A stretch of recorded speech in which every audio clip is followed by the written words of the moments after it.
Pemirsa, Anda masih bersama kami di Berita Kriminal Borgol. Perkelahian dua orang terjadi di Jalan POM 9 Kecamatan Ilir Barat 1 Palembang menggunakan senjata tajam. Satu orang nyaris tewas alami luka tusuk diduga perkelahian tersebut lantaran lahan parkir. Inilah video amatir yang sempat heboh dan viral. Perkelahian dua orang terjadi di pinggiran mal di Jalan POM 9 Kecamatan Ilir Barat 1 Palembang. Terlihat dalam video satu orang terguling diduduki lawannya yang memegang pisau menjerit minta tolong. Namun tak ada warga di lokasi berani menolong karena takut.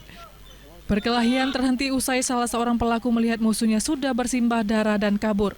Akibatnya salah seorang yang bertikai diketahui bernama Mael, warga Jalan Puncak Sekuning, Kelurahan Lorok Pakjo yang nyaris tewas alami luka tusukan dilarikan ke rumah sakit terdekat. Tapi sekarang belum ditindaklanjuti, belum operasi lagi. Sekarang di mana? Masih di ruang UGD. Ada berapa luka yuk? 4. Di bagian mana itu? Di mato, lengan sini, terus di tangan Tuiko.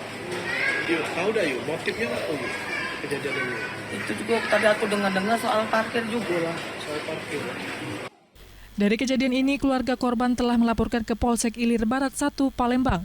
Dan keluarga korban berharap polisi cepat menangkap pelaku.